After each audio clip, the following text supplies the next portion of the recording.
Coucou tout le monde et bienvenue sur cette nouvelle vidéo. Comme promis, je vous retrouve pour un vlog exclusif spécial lecture de Upgrade de Blake Crouch, qui est la lecture que vous avez choisie dans le dernier book haul sorti sur la chaîne. Et je suis trop contente que ce soit celui-ci qui soit sorti vainqueur des votes, déjà parce qu'il y avait beaucoup de choix et il y a eu beaucoup de votes différents, mais aussi parce que c'est une lecture que j'avais très hâte de vous filmer en vlog. Je vais pas vous faire un résumé, un petit topo du roman parce que je vais y aller complètement à l'aveugle. Donc ce que je vais faire, c'est que je vous affiche quand même le résumé à l'écran pour ceux que ça intéresse. Si jamais vous voulez savoir déjà de quoi il s'agit, je vous ferai un petit récap de toute façon au fil de ma lecture. Mais j'avoue que pour l'instant, je ne sais absolument rien. Avec Blake Crouch, je veux y aller vraiment à l'aveugle et à chaque fois, ça m'a réussi. Blake Crouch, c'est un auteur avec lequel je veux y aller complètement à l'aveugle. Je peux juste vous dire que c'est un roman qui fait 418 pages en format poche ici, dans la collection Totem des éditions Game Master, que j'adore comme d'habitude. J'ai bon espoir que, comme à chaque fois avec cet auteur, c'est une lecture que je vais dévorer. Et écoutez, je pense qu'on va voir ça tout de suite. Il pleut aujourd'hui, il fait moche. En fait, ça fait plusieurs jours qu'il pleut pas mal. Je pense partout en France, on a le même problème. Mais moi, ça me va très bien parce que journée pluvieuse égale canapé avec Ruby et une lecture. Donc écoutez, je vous propose qu'on y aille tout de suite parce que moi, j'ai qu'une envie là, c'est de le démarrer.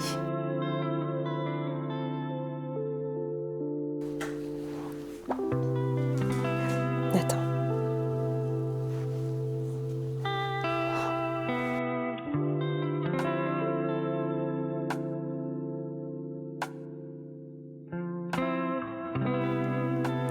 Il est 10h27, je démarre ma lecture.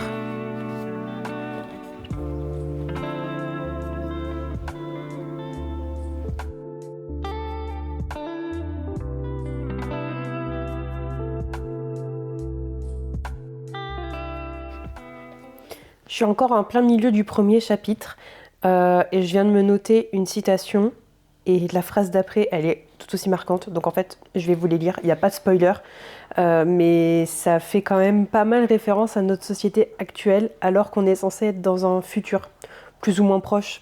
Je sais pas trop, mais c'est censé être dans le futur. Et la citation, c'est « Nous vivions dans une véritable société de la surveillance, plus liée aux écrans qu'à nos êtres aimés. Et les algorithmes nous connaissaient mieux que nous nous connaissions nous-mêmes. » Et la phrase suivante, « Chaque année, de nouveaux emplois disparaissaient sous les assauts de l'automatisation et de l'intelligence artificielle. » Je reprends ma lecture.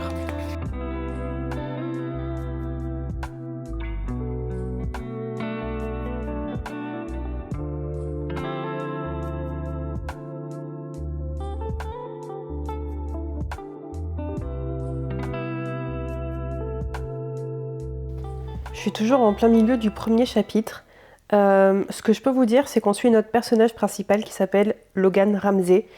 Il est agent pour l'agence de la protection des gènes. Et dans ce monde futuristique, il y a eu énormément de dérives au sujet du tripatouillage génétique, comme il a appelé ça un petit peu plus tôt. Il y a eu énormément de monde, des scientifiques et même des gens plus lambda, qui ont joué avec la génétique humaine, la génétique animale, la génétique végétale, bref, tout. Parfois pour des raisons écologiques, parfois pour des raisons profondément humaines et personnelles, et même pour des raisons criminelles. Bref, il y a eu tellement de dérives qu'il y a eu des lois pour la protection des gènes, et donc notre personnage principal fait partie de cette agence qui régule, contrôle, qui enquête et qui arrête les personnes qui vont à l'encontre de ces lois. Et il y a eu certains exemples de ces dérives que j'ai lus un petit peu plus tôt qui sont hyper frappantes, où on voit la dérive mais on comprend aussi pourquoi elles existent et pourquoi ces gens ont fait ça. Et je suis qu'à la page 26, mais il y a déjà des grosses questions autour de la moralité de la chose. Et je pense que ça va être un sujet qui va être très nuancé. Et encore une fois, on aborde un thème qui est vraiment cher à l'auteur, à Blake Crouch, que j'ai retrouvé dans tous les livres que j'ai lus de lui jusqu'à présent, que ce soit Wayward Pines ou Dark Matter. On a cette thématique où la science peut nous aider, nous humains, à jouer à Dieu avec les autres humains. Je peux évidemment pas rentrer dans le détail sans vous spoiler Dark Matter ou Wayward Pines, mais ça reste une thématique et le sujet principal de ces romans. Et je pense que ça va être le cas aussi avec Upgrade.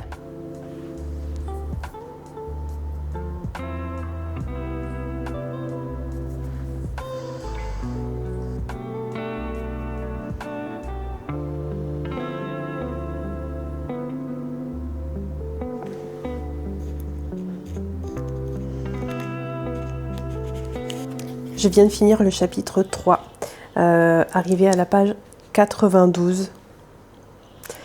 On vient de prendre ce fameux virage qui fait que la lecture va devenir addictive. Je sens qu'à partir de maintenant, je vais avoir vraiment du mal à lâcher ma lecture. Mais d'abord, un petit point ronflement.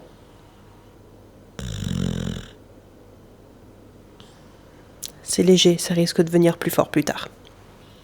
Ça peut paraître qu'arriver à quasiment un quart de la lecture et avoir enfin ce tournant addictif, ça paraît peut-être un peu tard, mais il y a eu une grosse mise en contexte au niveau de notre personnage principal et au niveau de comment se place la société par rapport à ces évolutions génétiques qui sont pas forcément tolérées. Et en fait, on comprend, je pense pas que ce soit un spoiler, mais ça reste un pan important du personnage à découvrir et c'est bien qu'on le sache quand même assez tôt parce que ça va apporter justement ce côté nuance dont je parlais un petit peu plus tôt. On apprend que notre personnage principal, Logan, est en réalité le fils d'une scientifique, d'une chercheuse autour de la génétique qui est à l'origine du plus grand accident en rapport avec la génétique au niveau mondial. Ça a grandement impacté la société mondiale et elle est tout simplement à l'origine d'un événement qu'on a appelé la Grande Famine.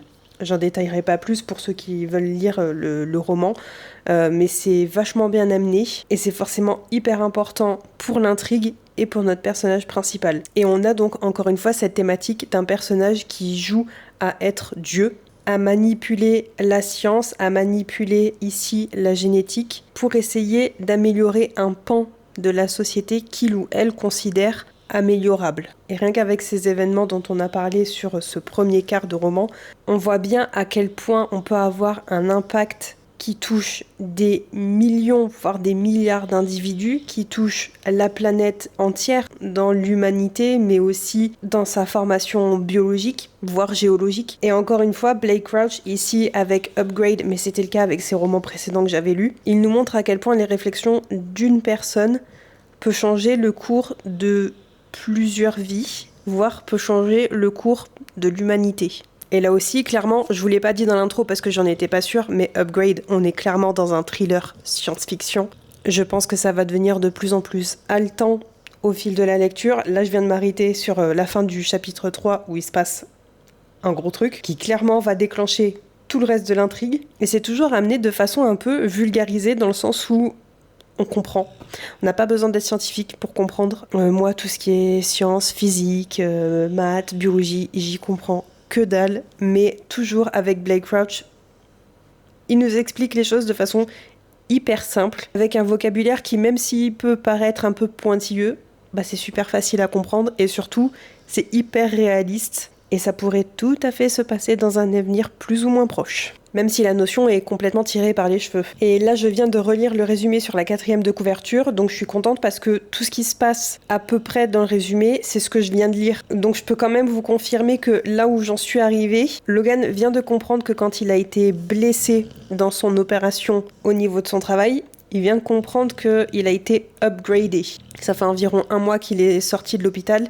Il y a eu des tests ADN pour voir si justement il avait subi des impacts dans sa propre biologie, mais rien n'était ressorti. Et donc là, au moment où je viens de m'arrêter, ça fait environ 1 mois qu'il est sorti de l'hôpital et ça fait quelques jours qu'il se rend compte que, en plus des douleurs qu'il a dans le corps et des radios qui montrent que ses os ont été densifiés et que donc ils sont plus forts, plus résistants, il se rend aussi compte qu'il est vachement plus intelligent dans le sens où il est hyper concentré et il n'y a rien qui peut le faire se déconcentrer. Donc en plus d'avoir un super squelette au niveau de ses os, il a aussi un super cerveau. Ou en tout cas de très bonnes capacités mentales, ce qu'il n'avait pas avant. Petite pause ronflement. Ouais, là ça démarre bien. Ouais, voilà, c'est bien noté sur la 4e de couverture, ses capacités physiques et intellectuelles sont démultipliées. Donc là où je viens de m'arrêter, il vient de le comprendre, mais il y a des gens qui l'ont compris avant lui et qui lui courent après, qui commencent à le traquer. Et je trouve ça hyper intéressant puisqu'on suit, pour rappel, un personnage qui traquait justement toutes les personnes qui jouaient avec la génétique. Et là, il se retrouve dans la peau de la proie, de la personne qui est chassée. Alors même qu'il n'a pas voulu tout ça, qu'il est victime de son propre ADN. Bref, très hâte de continuer, mais je pense que je vais faire une petite pause pour l'instant. J'ai très envie de jouer aux Sims. C'est abusé, je devrais pas, mais je crois que c'est ce que je vais faire. Non, finalement la Ruby est quand même bien installée. Je pense que je vais me faire encore un chapitre.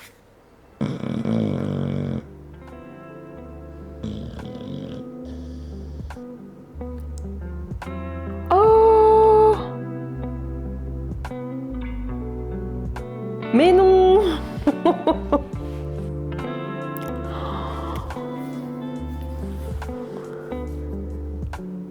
Mais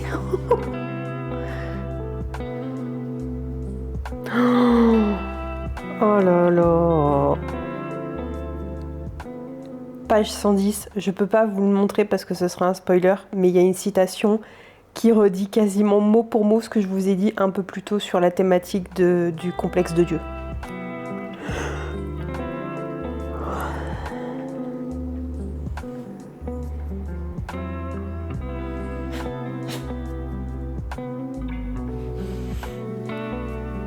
Je rentre de la piscine.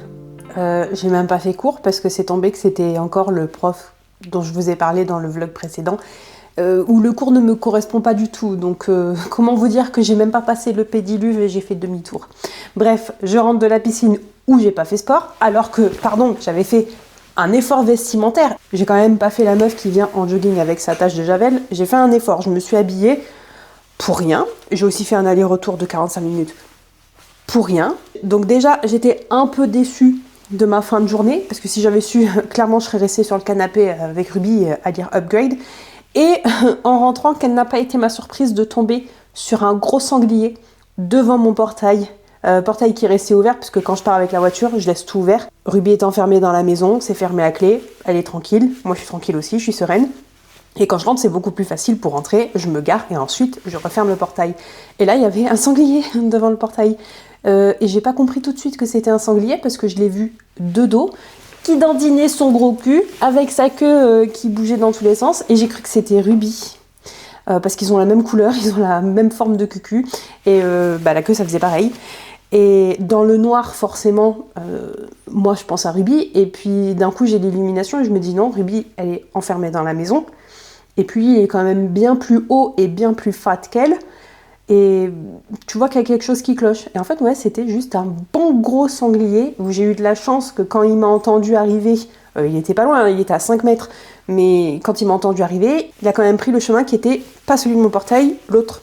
Donc j'ai eu de la chance quand même que j'ai pu rentrer chez moi. J'ai flippé ma race, vous imaginez même pas, mais j'ai eu peur comme jamais de sortir de ma voiture dans le noir pour aller fermer mon portail parce que je me suis dit peut-être lui il va revenir entre temps. Donc voilà, j'ai mis 10 minutes à sortir de ma bagnole et à fermer le portail. Mais écoutez, au moins on est saine et sauve avec Ruby. Là elle est dehors, elle le montre au monde entier que c'est elle la patronne. Elle est toujours en train de tourner autour de la voiture et de chercher les souris. D'ailleurs, en parlant de ça, le piège fonctionne à moitié, c'est-à-dire que, Dieu merci, j'ai pas retrouvé d'animaux morts collés sur le piège, mais tant qu'il y a le piège, elles ne viennent plus dans mon capot. Il n'y a plus de crottes, il n'y a plus de nourriture, il n'y a plus de trucs pour faire leur nid, il n'y a plus rien. Donc je continue à mettre le piège à chaque fois que je rentre et que j'ai fini d'utiliser la voiture, et je l'enlève à chaque fois que j'ai besoin d'utiliser la voiture.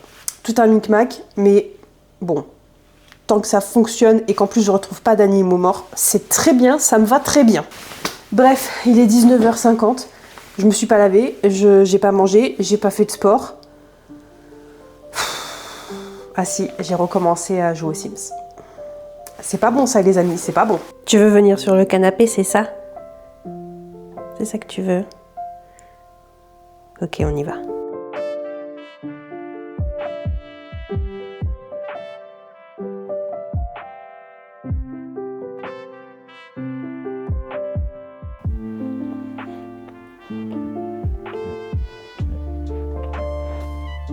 T'en as des choses à dire?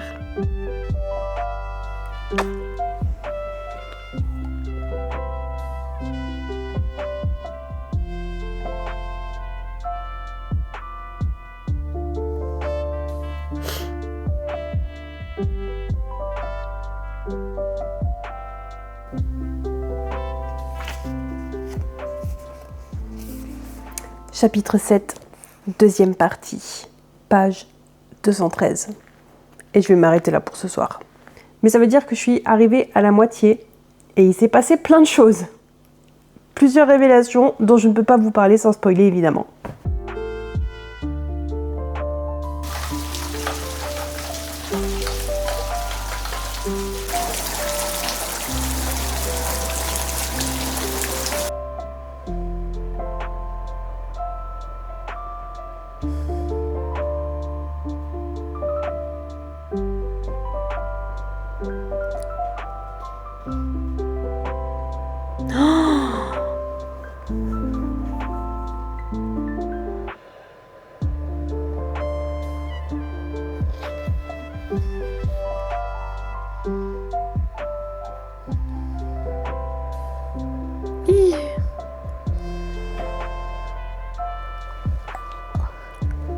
Allez, on continue. Je suis arrivée au chapitre 9 à la page 276. C'est quand même moins haletant que les autres Blake Crouch.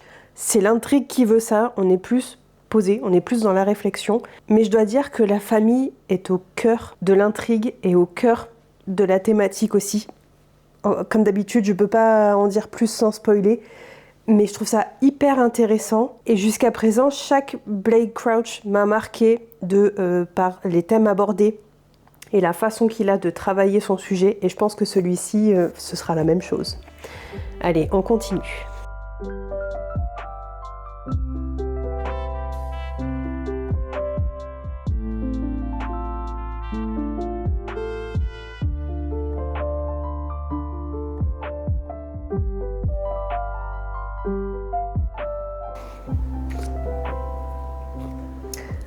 J'arrive à la page 320, donc il me reste une centaine de pages et je vais les garder pour demain parce que je commence à piquer du nez et j'ai pas envie d'être dans cet état-là quand c'est le grand final.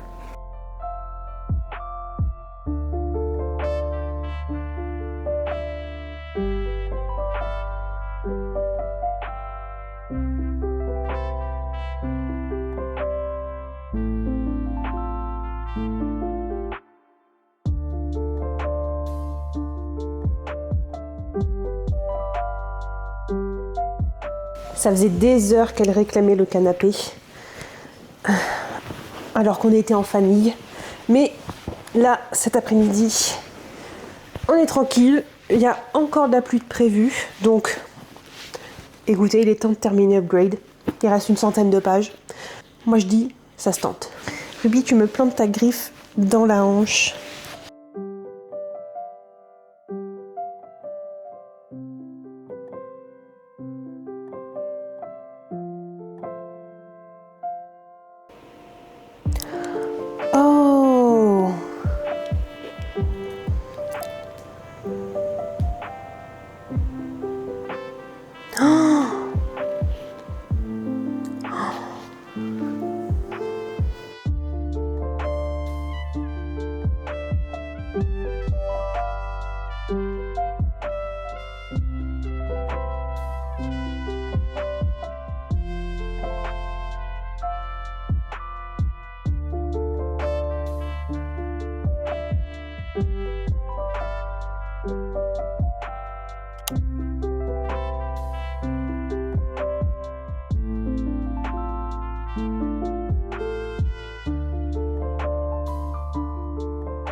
Je viens de le finir, là ça fait juste quelques minutes. Je sais pas trop quoi en penser, parce que c'est le Blake Crouch le moins haletant que j'ai lu. C'est celui qui a le moins d'action, le moins de course-poursuite, le moins d'effets film d'action impossible à lâcher. Et j'avoue que j'y ai même trouvé quelques longueurs, mais je crois que jusqu'à présent c'est celui qui m'aura le plus impacté sur les questionnements qu'il soulève. Et franchement, c'est même pas l'intrigue qui va me rester en tête, c'est plus la façon dont l'auteur a voulu traiter les sujets qu'il a abordés. Parce que sous couvert d'une intrigue avec un homme upgradé, donc qui devient un surhomme de façon involontaire et qui va se retrouver traqué de surcroît par son propre employeur parce qu'il est devenu une personne génétiquement modifiée, au travers de tout ça, L'auteur, il aborde évidemment le sujet des dérives au niveau des transformations génétiques, des manipulations génétiques. Il y a un vrai débat autour de est-ce que c'est vraiment nécessaire de vouloir lutter contre les lois de la nature et est-ce qu'il n'y a pas d'autres solutions qu'on pourrait envisager. Mais aussi et surtout, c'est une espèce de course-poursuite pour la survie de l'humanité. Je ne peux pas vous expliquer trop le pourquoi du comment sans vous dévoiler une très grosse partie de l'intrigue, mais c'est le sujet qui est abordé en profondeur dans cette histoire. Mais c'était vachement intéressant parce que l'auteur, il a réussi à combiner ça avec des questions de morale et surtout la grande question qui est de savoir est-ce qu'on serait prêt à sacrifier une partie de l'humanité pour sauver l'espèce humaine. Et franchement, je m'attendais pas à ce que ça m'impacte autant au niveau de ma propre réflexion personnelle, parce que ça amène réellement un débat, et ça m'a beaucoup touchée. Je vous avoue que j'ai même versé quelques larmes sur la fin. Et de surcroît, on enveloppe tout ça avec une thématique qu'on retrouve quand même régulièrement dans les autres Blake Crouch, mais amenée de façon différente à chaque fois, c'est les relations familiales. Alors dans Wayward Pines, c'était la relation de notre personnage principal avec sa femme et son fils, et c'était la même chose dans Dark Matter, avec des familles différentes et des façons d'aborder le sujet différentes. Mais ici, c'est plutôt les relations entre frères et sœurs et entre enfants adultes avec un parent. Et tout ça, ça donne un espèce de melting pot de questions et de débats assez intéressants. Et c'est ça qui va me rester du livre. Je pense d'ailleurs que c'est le but. Pas forcément qu'on se souvienne de l'intrigue et de tous les détails, mais des questions qui sont soulevées. Il y a aussi étonnamment beaucoup de tristesse et de mélancolie à plusieurs passages qui sont complètement valables. Et ça rend l'histoire et les personnages encore plus touchants et ça approfondit encore plus ces questions d'humanité. Bref, c'était vraiment bon. Et encore une fois, je sais pas trop me positionner parce que ce sera clairement pas mon Blake Crouch préféré, mais en même temps, c'est aussi très certainement celui qui m'aura le plus marqué. Je pense que je vais lui mettre un 4 étoiles sur 5 parce que ça reste une très très bonne lecture et j'ai passé un super moment, malgré le fait que je vous disais qu'il y a quelques petites lenteurs. Ça reste quand même une lecture que je vous recommanderais, mais n'attendez pas à avoir ce rythme effréné dont je vous parle régulièrement quand je vous parle de Blake Crouch. On va un peu moins le retrouver ici. Apparemment, je parle un peu trop pour Ruby. Donc, je vous propose qu'on s'arrête là. De toute façon, je pense que je vous ai dit tout ce que je voulais dire sur le sujet. N'hésitez pas à me dire dans les commentaires si vous avez déjà lu Upgrade, ce que vous en avez pensé. Et pour l'emoji du jour, je vous propose qu'on se tourne vers les emojis biologie. Donc, je vais vous en mettre quelques-uns ici. Et comme d'habitude, vous les retrouvez aussi dans le titre de la vidéo si vous voulez faire des copier-coller. Quant à moi, je vous dis à très bientôt dans une prochaine vidéo. Bye bye!